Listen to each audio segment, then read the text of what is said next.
Over the past few years, entrepreneurship has become like a really glamorous thing. When I was a kid growing up, our celebrities were rock stars and movie stars, and now a lot of our celebrities are entrepreneurs and business owners. Everyone from Richard Branson to Gary Vee to Elon Musk. These guys are getting television shows, they're hosting events, they are showing up in the media, and we look at entrepreneurs now as like this thing that we should all aspire to, which is very different than it was in the past. My grandparents growing up, their aspiration was to get a good education, to get a good job and stay in that job for 40 years and retire just having that one steady, predictable job. They very much had like this employee mindset. I've learned personally that I don't think there is such thing as a steady long-term job. I've been fired before. I've had a company go a different direction and let me go before. And so even though I was in something that I thought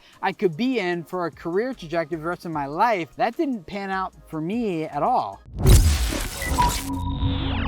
Instead, now I hear a lot of people talking about passive income. Like, if I could just get this business started and it can just be this cash cow that continually just makes money for me with very little effort on my part. And even in talking with people who have done that successfully, even like Pat Flynn from Smart Passive Income himself, I talked with him about that. You can click the interactive card around here, and he agrees like smart passive income is not what people think it is. It's not this thing that you can just set up an autopilot and your bank account's always going to be full. So we have two options today. Either you become an entrepreneur or you become an employee. I used to think that everyone should become an entrepreneur, especially back when I was getting started in the early days of internet businesses. I've had several of them. I've grown some of them and sold one of them. Others have failed, but altogether throughout all of our online businesses, we made many millions of dollars. So I feel like I've learned a thing or two, and I felt at the beginning, I like, anyone could do this. It's not that hard. Like, follow this process and you kind of get these results. But I've learned since then that entrepreneurship is not for everyone. I do firmly believe that anyone can do it, but I don't know that is the right choice for everyone anymore. There's pros and cons to each of them. When I was breaking out of being an employee and looking more to start my own businesses, I felt like someone was telling me when I had to leave my house and leave my family every morning, what time I could get to go back to them at the end of the day. They were determining how much vacation time I could spend with them throughout the year. I really wanted to just go make something that I was passionate about, that I really love, that I thought could help a whole lot of people and have maximum amount of freedom around that thing. And those are all true, but there are also some very significant cons that come with being an entrepreneur, which is, yes, there's no cap on your income, but there's no bottom on it either. There's actually no guarantee of income at all. And at least when I was an employee, I got to leave my job every day and go spend time with my family. As an entrepreneur, that's much harder to do. There's not like these clear lines between now I'm at work and now I'm with my family, and I can't just leave my job at work and have the whole evening off anymore. And yes, I got to work on something I was really passionate about, but all the other things that support that thing, that make that thing possible, were just sapping up a lot of my time, a lot of my energy, and making it very difficult for me to actually focus on doing that thing I really wanted to do. And instead of having to work through a lot of red tape of the company and the business and working through all that bureaucracy, now I just have to do it with the government, with taxes, and all the legal stuff that goes around it. I thought on that side of entrepreneurship, like all my dreams would come true. That was the exact problem, like the solution to the problem I was facing. And it turned out like there are a lot of pros there, but there are a lot of cons. I don't think that entrepreneurship is for everyone. Personally, I'm very thankful for that, because that means there are amazing people out there who have crazy potential that can work for our business. Entrepreneurs like me need people like them, and people like them need entrepreneurs like me. Like, it's perfect. Like, we work so well together. If you're not sure which end of the spectrum you're on, is it right for me? Is it not right for me? I'll go through a few questions that you're just gonna simply answer yes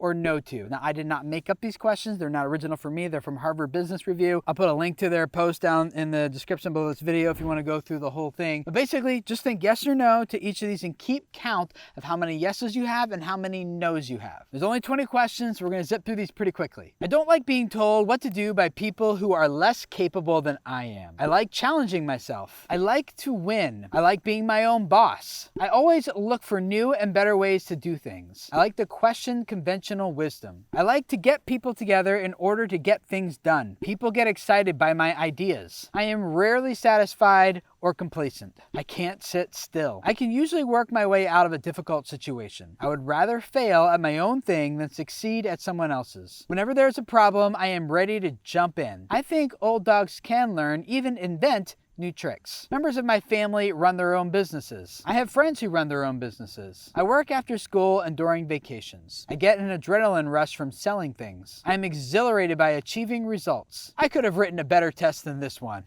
And here's what I would change. If you answered yes on 17 questions or more, then entrepreneurship is likely a good fit for you. Now, it doesn't mean you should be an entrepreneur, but it means like it could work. Likewise, if you score pretty low on that test, that doesn't mean that you shouldn't or can't be an entrepreneur either. If I would have taken that test years ago, I probably would have said no to most of those things and scored pretty low. So it's not a definitive test to be like, is entrepreneurship for me or is it not? But it'll give you a few things to think about of where are you on that spectrum. Now, there's a few things that maybe you notice are not on that list that I find a lot of people point to today as indicators of whether or not you should start your own business and go out on your own that I don't really agree with. The first one is I like to take risks. People think that being an entrepreneur means that you must really love taking risks and being willing to go dive off a cliff for this thing that you really love. But in my experience, people don't choose to be entrepreneurs just because they have a higher tolerance of risk. There's a risk either way as an entrepreneur or as an employee. For example, having a steady job versus losing your job, maybe boredom versus excitement, having a bad boss versus being your own boss, getting laid off versus having a failing business and financial uncertainty and shame or embarrassment or loss of investment. There's risk either way. The second thing that's not on that list is I want to make a lot of money. And in my experience and the people that I know, just because you're an entrepreneur doesn't necessarily mean that you're going to make more money as a business owner than you would have as an employee. In some cases, you can make a lot more money as an employee. But the entrepreneurs who do give up that really plush, good, corner office, salaried job for something less predictable, usually what they're getting out of that is a heightened sense of creativity and excitement and autonomy and challenge and recognition, and all of those types of things make it much more worthwhile for them. In the end, I believe that people who are meant to be entrepreneurs believe in their own abilities to mitigate the risk that comes with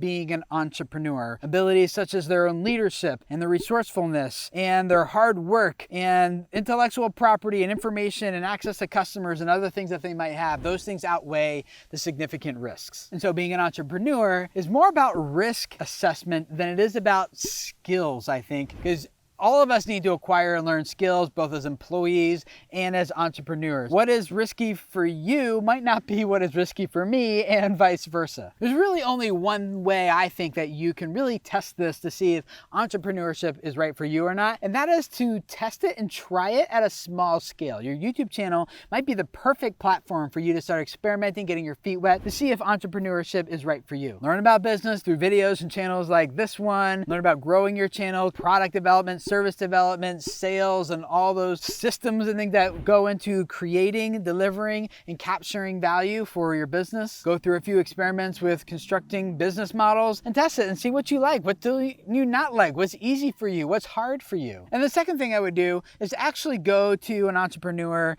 or a small business owner who is doing what you want to do or something similar, and then just go ask them a bunch of questions and find out what do they actually do with their time versus what people perceive that they do with their time. So that you can find out, do I actually want to start that business? Will I end up doing the things I think I'm going to do? Or will I end up being stuck in these other things? So for example, let's say you want to maybe think about starting a web development company. Go to some other freelance web developers, and wherever you go to, ask them these 4 questions I would suggest. Number 1, what does your business do? Number 2, what role do you play in your business as the owner? Number 3, how do you get clients and customers? And number 4, what do you have to do to serve your customers? The goal here is not just to see what specific skills you need in order to do web development. You probably likely already have that. Instead, you want to see what goes on behind the scenes. What's happening that I don't really see, and are those the things that I really want to spend my time doing in order to successfully run a web development business? Then just start making a decision based on the information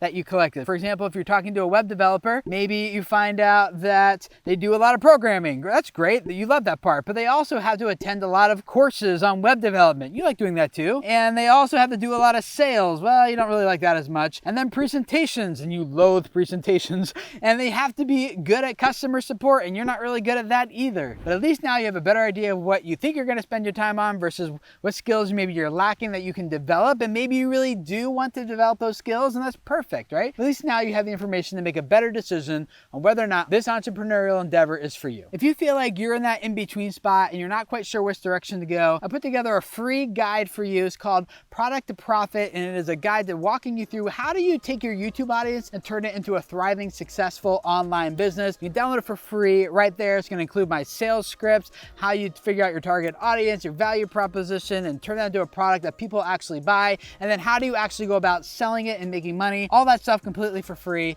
Go download it, and I'll see you guys over in that guide.